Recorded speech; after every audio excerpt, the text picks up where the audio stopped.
Alors, bonjour à toutes et à tous.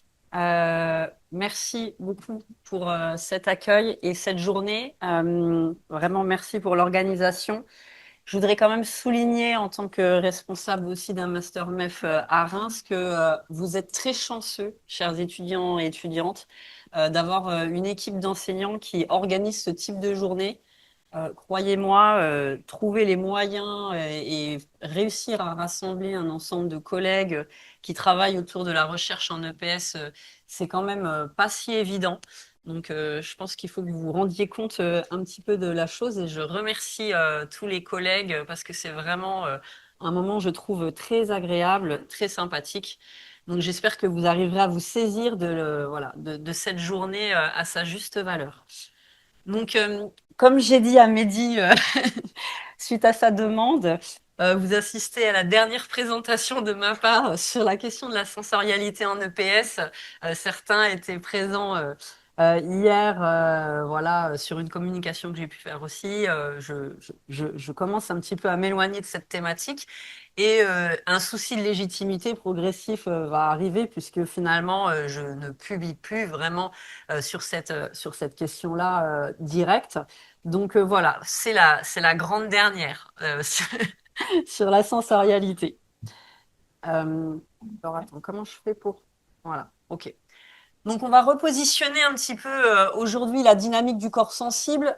Moi, la présentation du jour, elle a vraiment pour vocation d'être pleinement ancrée dans le programme du concours, de clarifier certaines terminologies avec vous, en m'appuyant évidemment sur un ensemble de travaux de recherche, et vous faire des pistes et des propositions professionnelles, dont certaines, je vais un petit peu les expliquer au fur et à mesure de ma présentation, pour vous amener à réfléchir à votre pratique professionnelle future et évidemment essayer de proposer, je dirais, des propositions et des pistes qui sont en adéquation avec les attentes du concours et particulièrement avec celles du directoire de l'écrit 2.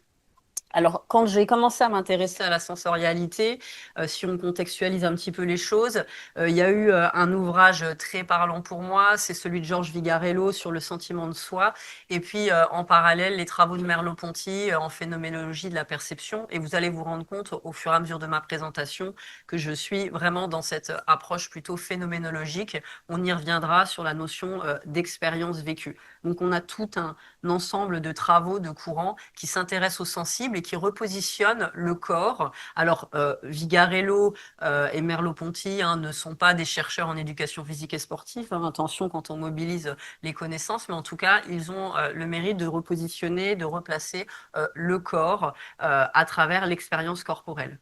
Euh, Ça m'intéresse aussi de travailler sur la sensorialité et là je suis plutôt avec Mathieu Kidu particulièrement sur les travaux d'Artmouth Rosa actuellement qui fait une accélération, enfin qui fait une critique de l'accélération moderne et qui repositionne deux nouveaux concepts, celui d'aliénation et de résonance.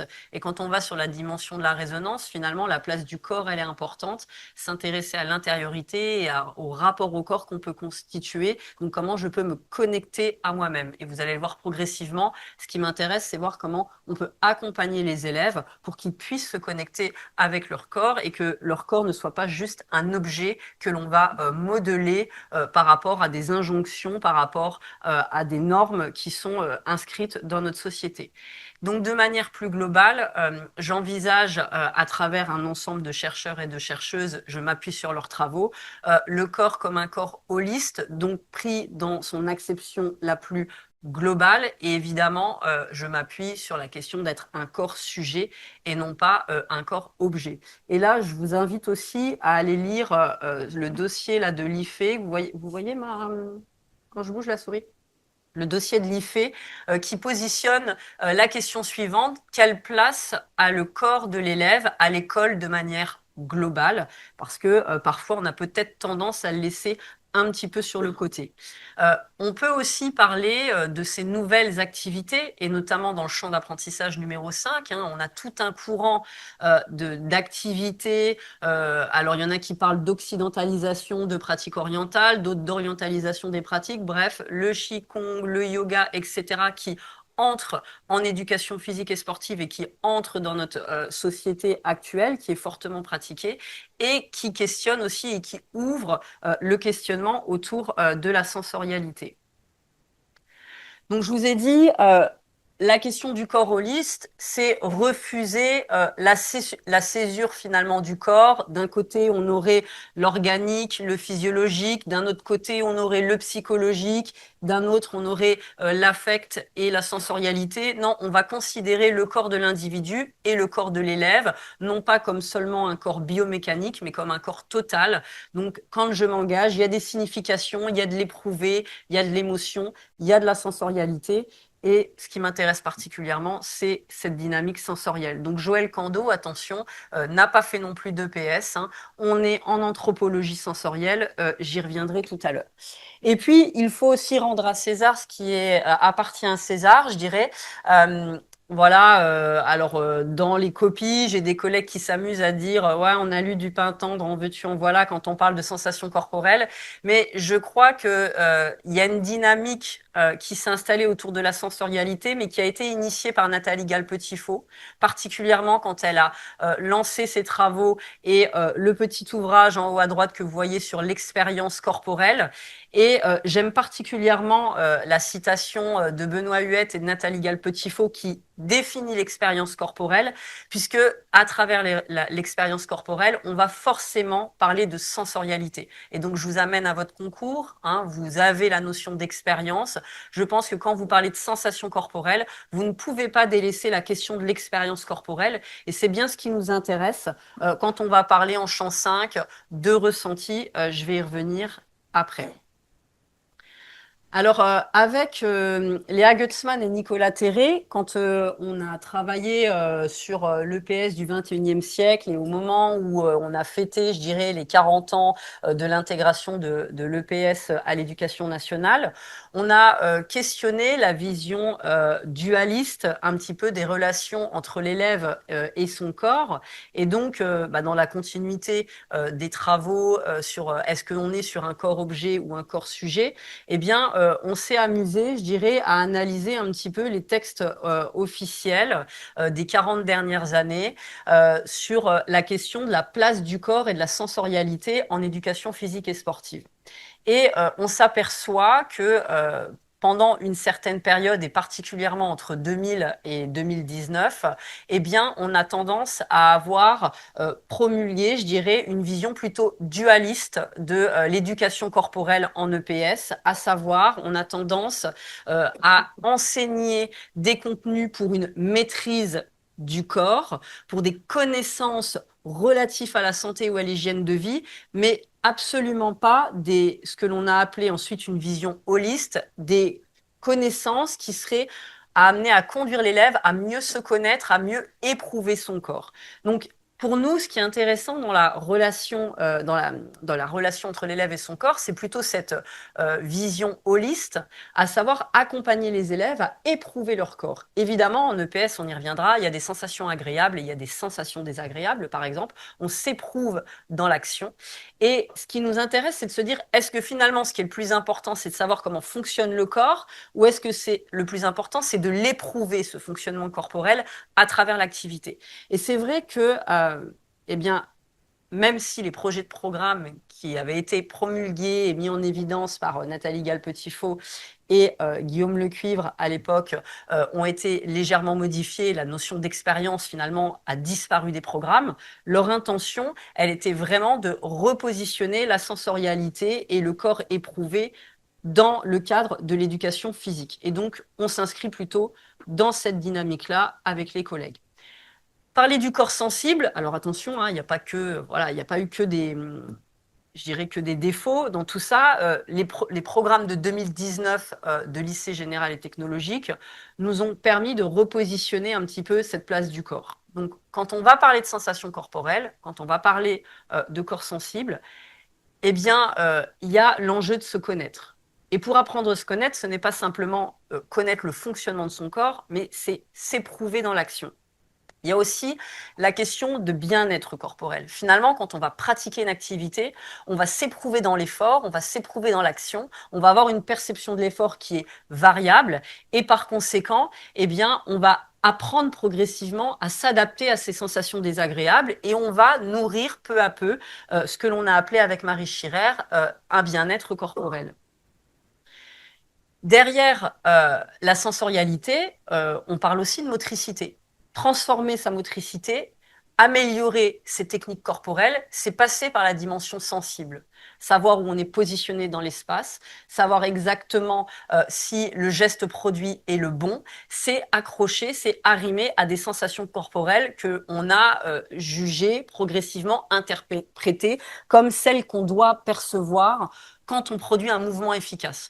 Si vous vous intéressez un peu au tennis, on a, quand on interroge parfois un tennisman à la fin d'un match, je n'avais pas les bonnes sensations. Parce que, en fait, le mouvement qu'il voulait produire ne correspondait pas à celui qu'il percevait en train d'agir. Donc, on ne peut pas aujourd'hui penser les techniques corporelles et la motricité sans penser la sensorialité des élèves. Donc, par conséquent, on ne peut pas associer la sensorialité uniquement à des activités du champ d'apprentissage numéro 5. Et puis, derrière la sensorialité, on a tendance à avoir un regard toujours très individualiste. Un repli sur soi finalement, un repli sur son corps. Et on y reviendra tout à l'heure dans une étude que je vais vous présenter. Eh bien non, parce que la sensorialité, ça s'éduque. Et donc, se connecter à l'autre, ça passe aussi par échanger autour des sensations corporelles vécues, peut-être aussi dédramatiser certaines choses. On y reviendra tout à l'heure. Donc, je voudrais faire un petit temps de, je dirais, clarification de concepts. Tout à l'heure, Cédric a parlé des ressentis dans sa présentation, les ressentis dans l'intérêt de ce concept. Ça n'a rien à voir avec l'item sensation que vous avez au concours. Et j'insiste là-dessus parce que lors de la journée des formateurs, Nicolas Terré, donc vous savez qui est pilote de l'écrit 2, a dit qu'il avait lu des choses parfaitement insensées autour de la question des sensations. C'est quoi une sensation? C'est une stimulation interne ou externe des récepteurs sensoriels. D'accord? Alors, même si la notion externe est discutable, mais vous comprendrez bien qu'on fait appel au sens extéroceptif. Donc, on a les 5 sens, on a le 6e sens ou le sens du mouvement, si je reprends les notions de Berthoz, on a la proprioception, et puis on a l'interoception. Et nous, quand on va parler de la sensorialité en EPS, à travers le champ d'apprentissage, mais pas que, on va parler évidemment de la kinesthésie de ce 6e sens, mais on va aussi et surtout parler de l'interoception, donc ce que je perçois à l'intérieur de mon corps, et je vais y revenir.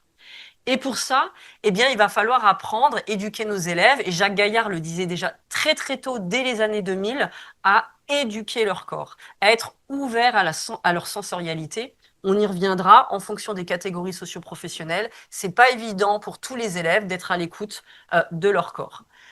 Quand on va parler de perception, on est déjà à un autre stade. C'est-à-dire qu'on est déjà dans le jugement, on est déjà dans l'interprétation. Heureusement, nous ne sentons pas toutes nos stimulations corporelles. Parce que ça serait un peu flippant si on sentait le sang qui circule en permanence, le cœur qui bat en permanence, etc. Ça nous rendrait fous. On perçoit un ensemble de stimulations sensorielles. Et vous vous doutez bien qu'en fonction de l'intensité de l'activité physique, eh bien, certaines perceptions vont s'imposer à nous, évidemment, et notamment pour, je dirais, des élèves qui sont peu pratiquants, qui ont un faible niveau de sportivité. Avec Marie Schirer, on a développé le concept de savoir-faire perceptif. Donc, c'est la capacité à écouter et à interpréter ses sensations, donc qui émanent de son corps. Cette notion de savoir-faire perceptif, elle était empruntée aux travaux en anthropologie sensorielle et notamment à Watley et Kando, qui ont fait un travail avec les cuisiniers et qui ont montré comment les cuisiniers experts étaient capables d'utiliser particulièrement leurs 5 sens sans utiliser d'autres objets médiateurs, par exemple comme le thermomètre culinaire, pour pouvoir agir et être efficaces. Donc nous, ce qui nous intéresse, eh bien, c'est de montrer finalement que en EPS, on peut éveiller, éduquer les élèves à écouter leur sensorialité, à l'interpréter pour agir de manière efficace, pour préserver son intégrité physique. Et on le verra, ça se fait à travers le champ d'apprentissage numéro 5, mais aussi à travers d'autres activités. Dans le travail que j'ai pu réaliser dans ma thèse, et c'est une des raisons pour lesquelles j'ai plus trop envie de parler de ça, parce que c'était en 2017, voyez-vous, donc ça commence un petit peu à remonter. On a analysé finalement au cours de séquences d'enseignement en STEP, donc auprès d'une enseignante qui travaillait sur les sensations corporelles dès la première leçon. On n'attendait pas la 5e, 6e leçon pour commencer à réfléchir à ce que l'effet, à ce que l'activité, pardon, produisait sur son corps. Eh bien, on a vu un ensemble de résultats particulièrement intéressants. C'est-à-dire que progressivement, les élèves, au fur et à mesure des leçons de PS, mais à partir du moment où sur chaque leçon de PS, on travaille sur les ressentis corporels, développent des savoir-faire perceptifs. Donc, il y a une meilleure acuité perceptive, c'est-à-dire que les élèves sont plus sensibles, plus aptes à percevoir certaines sensations. Et on a une cartographie sensorielle qui s'étend. Quels sont ces ressentis? Je vais revenir sur ces deux points après. Ce sont des sensations corporelles liées à la chaleur corporelle. Ce sont des sensations musculaires, ce sont des sensations articulaires, des sensations respiratoires, des sensations cardiaques et des sensations de fatigue corporelle globale. Donc ce ne sont pas des ressentis psychologiques, comme on peut lire parfois, on ne fait pas psycho. Ce ne sont pas des ressentis liés à l'affect, comme on peut lire parfois, des ressentis affectifs. Ça n'existe pas. En tout cas, dans le courant, dans le champ dans lequel je m'inscris, quand on parle de sensations corporelles, on parle de stimulation interne que l'on va percevoir, d'accord? Donc on n'est pas, ça n'existe pas un ressenti psychologique à proprement parler. Qu'est-ce que l'on a vu au fur et à mesure des leçons? On a vu une augmentation du nombre de sensations perçues chez les élèves. Par exemple, au début, ils étaient focalisés exclusivement sur leurs cuisses ou leurs mollets, des sensations musculaires, et progressivement, il y avait de plus en plus de groupes musculaires qui étaient perçus, ou de plus de types de sensations.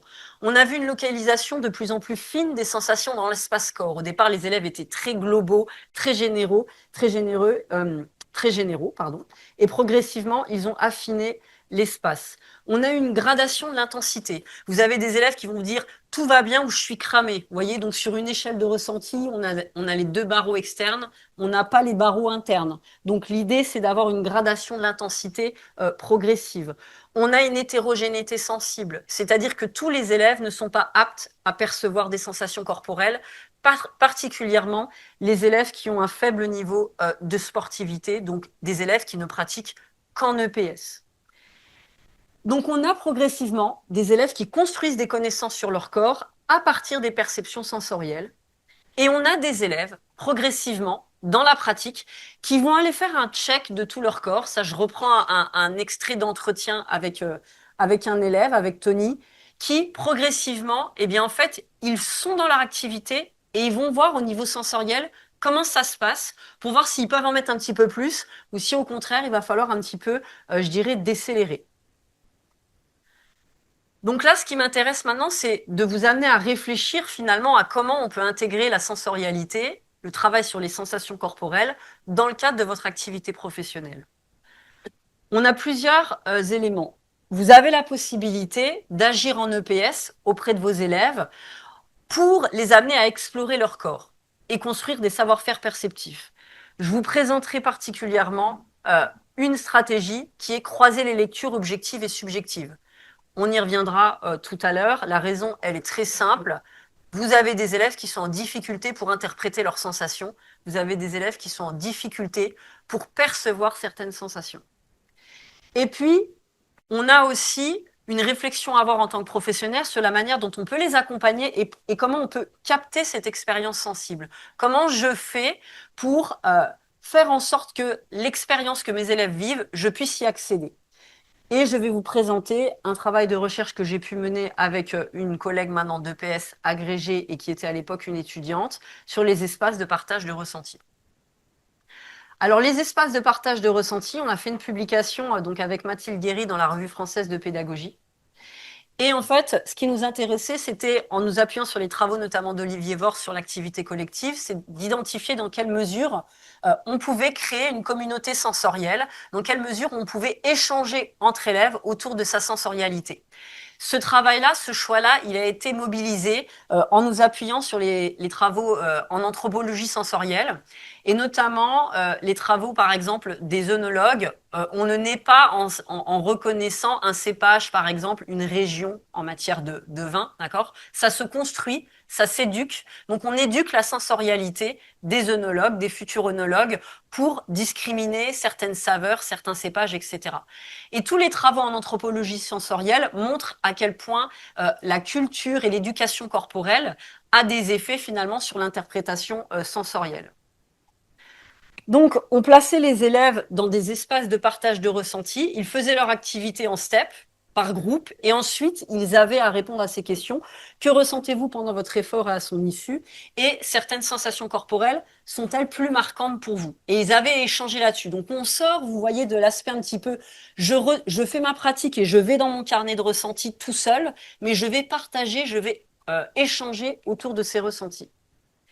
Qu'est-ce que l'on a observé au sein de ces espaces de partage de ressentis avec des entretiens d'autoconfrontation que l'on a fait là individuels avec les élèves?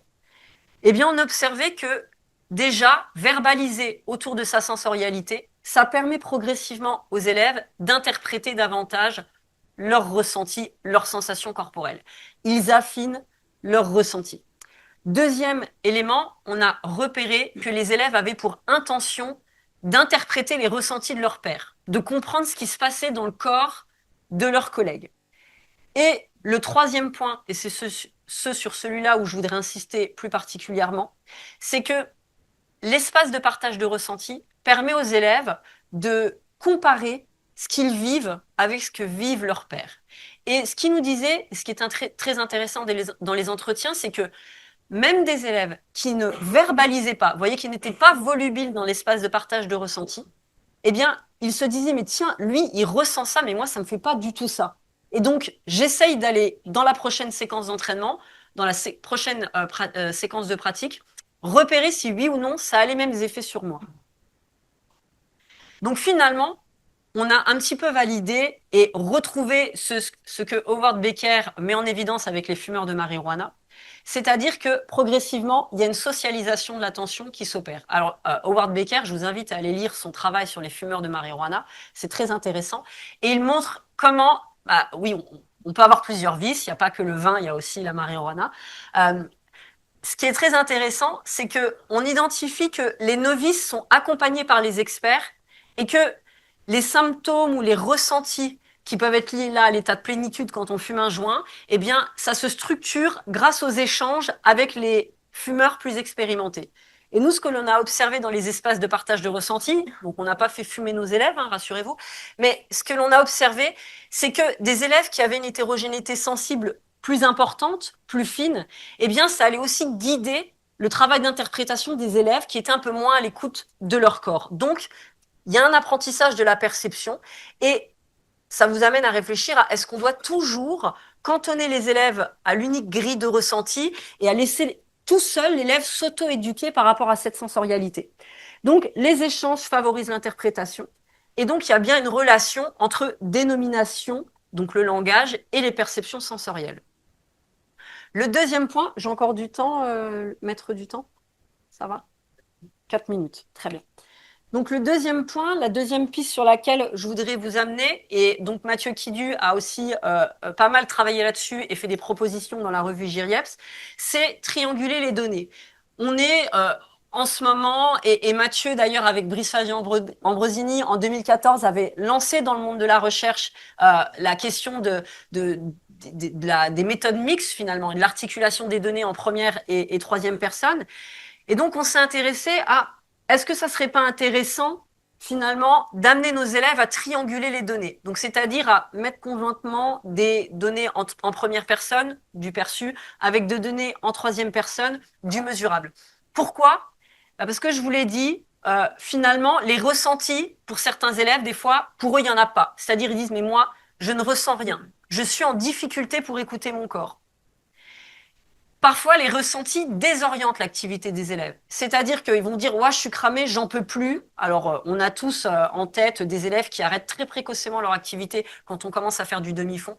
Donc finalement, l'interprétation, elle est trompée de ce qui se passe dans leur corps et elle est trompeuse pour la suite de l'activité. Et ce qui nous intéresse, c'est que les ressentis deviennent une boussole pour l'activité, à la fois d'un point de vue de l'engagement dans l'effort et de la persistance dans cet effort, mais aussi par rapport à la technique corporelle que l'on pourrait mobiliser. Donc on va essayer d'éduquer progressivement les élèves à mettre en relation ce qu'ils perçoivent à travers une grille de ressenti, à travers des récits d'expérience, à travers du brainstorming qu'on peut faire tous ensemble en classe, avec du mesurable, la mesure de l'activité cardiaque, de la vidéo, de l'observation de pairs, etc. Et donc ce qui nous intéresse, c'est mettre en tension donc, ces éléments pour accompagner les élèves à transformer, pour certains, leur interprétation sensorielle.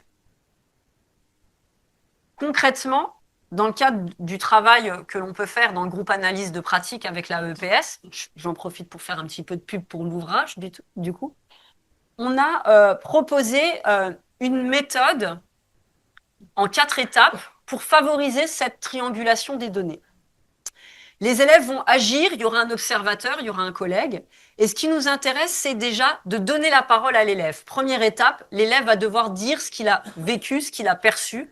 Par exemple, avec 2 indicateurs, moteur et musculaire, pardon, et respiratoire. Deuxième étape, on va demander à l'élève euh, qui a observé de donner les indications objectivées. Pourquoi on le fait dans ce sens-là? Parce qu'on ne veut pas que l'élève qui doit parler de son vécu se raccroche à ce qui a été vu. Parce que l'information visible ou l'information mesurée pourrait amener à biaiser l'expérience sensible. Donc on donne la parole, qu'est-ce que tu as perçu, comment tu as vécu les choses, et ensuite moi je te dis ce que j'ai vu ou ce que j'ai mesuré. Ensuite on va comparer. Est-ce que c'est cohérent ou incohérent? Un gamin qui vous dit je suis cramé, j'en peux plus au niveau musculaire et qui a 130 BPM, bon bah là, on voit bien qu'il y a un souci, d'accord? Mais ça arrive régulièrement avec des élèves. Et quatrième étape, on essaye ensemble de résoudre le problème. S'il y a incohérence, on essaye de réinterpréter ensemble. Et c'est souvent ce qui n'est pas fait en EPS.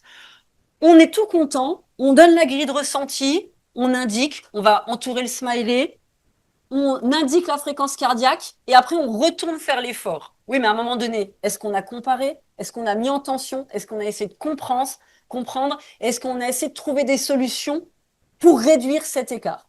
Et donc, c'est la proposition qu'on vous fait dans ce travail-là. Progressivement, et je finirai là-dessus, c'est d'amener les élèves à faire cette confrontation un petit peu systématique pour se détacher de l'objet de mesure et apprendre à mieux se connaître et à mieux interpréter ses sensations.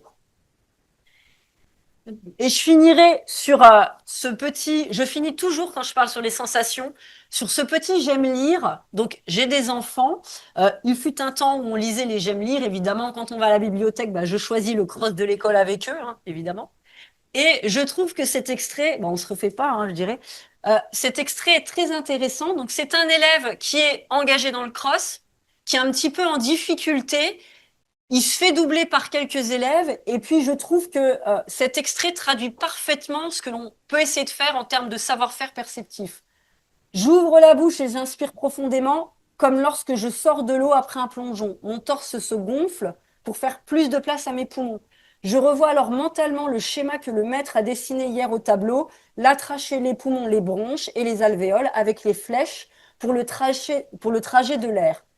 Tout le schéma s'active dans mon corps. Je peine à suivre Karim. Il est temps que je me concentre sur ma course. Et là, qu'est-ce qu'il fait, l'élève? Il relâche le haut de son corps. Il allonge sa foulée. Il vide tout l'air de ses poumons à chaque expiration. Et donc, on voit bien comment la motricité, elle est liée à la sensorialité et qu'un ensemble de connaissances sur le fonctionnement corporel, c'est important, mais ce n'est pas suffisant. Cet élève, il va l'éprouver sensoriellement. Et si vous arrivez à faire ça, je dirais, avec vos élèves, bah là, vous aurez gagné pour moi. Vous serez amené à éduquer vos élèves, à écouter leur corps et à vivre leur corps dans le mouvement, dans l'action. Voilà, merci de votre attention.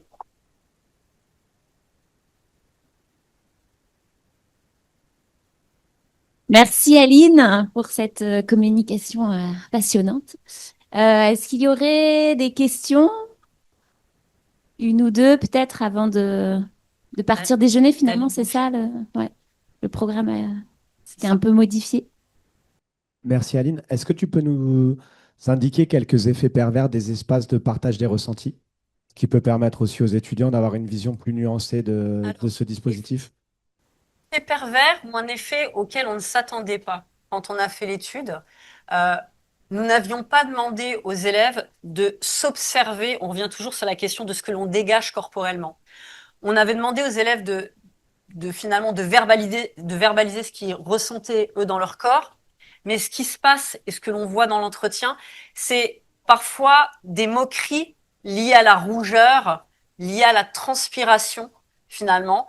On a eu un moment donné, donc nous ce que l'on faisait dans les entretiens, c'est que on enregistrait donc le moment d'échange et on confrontait individuellement les élèves à ce moment d'échange.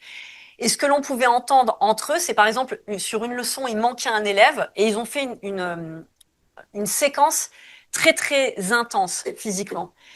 Et là, il y a un élève qui a commencé à dire ah mais tu vois, ouah, heureusement, je sais plus comment elle s'appelait la gamine, bref, Léa ou Aline, bref, peu importe. Heureusement qu'elle n'était pas là parce que franchement là, elle aurait dégouliné, elle aurait transpiré. Mais vous voyez, c'était associé à quelque chose d'assez malsain, de l'ordre de la moquerie. Et donc dans les espaces de partage de ressentis, comment on fait en sorte d'établir une relation un petit peu bienveillante, accompagnante par rapport au positionnement du corps et ce que l'effort intense peut produire aussi sur le corps. Parce qu'il y a des élèves qui vont vivre l'effort de manière très douloureuse, avec des sensations extrêmement désagréables, et puis il y a des élèves avec un niveau de sportivité plus important, bah, qui vont le vivre très très bien. Et donc, il y a toujours cette problématique de la hiérarchie, vous voyez, qui peut s'installer entre les élèves, et elle peut aussi arriver, cette hiérarchie, à travers ce que l'on dit de ces sensations, et à travers ce que le corps aussi montre, la rougeur, la transpiration. On a des élèves, on a en EPS, mais qui sont quand même encore parfois un petit peu en difficulté par rapport à ça, qui ont du mal à accepter le fait que bah, c'est du sale, quoi, en fait, hein, quand on est en EPS. Voilà. Merci pour votre présentation. En fait, c'est plus une réaction et des questionnements suite à votre réponse à la question précédente.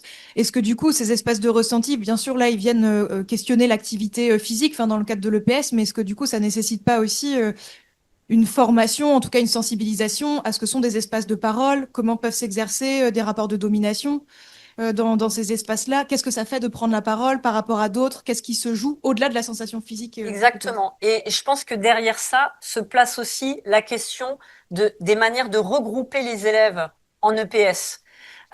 Parce que l'effet pervers, par exemple, d'un groupe affinitaire, on le dit toujours, ça peut être la paresse sociale ou ce que Jacques Saury disait avec une activité bipolaire des élèves. Quand vous êtes dans une activité par groupe, vous ne faites pas que ce que la tâche, voilà, qu'on vous demande, mais il y a quand même dans le groupe affinitaire la question de bienveillance, d'accompagnement en général, d'accord.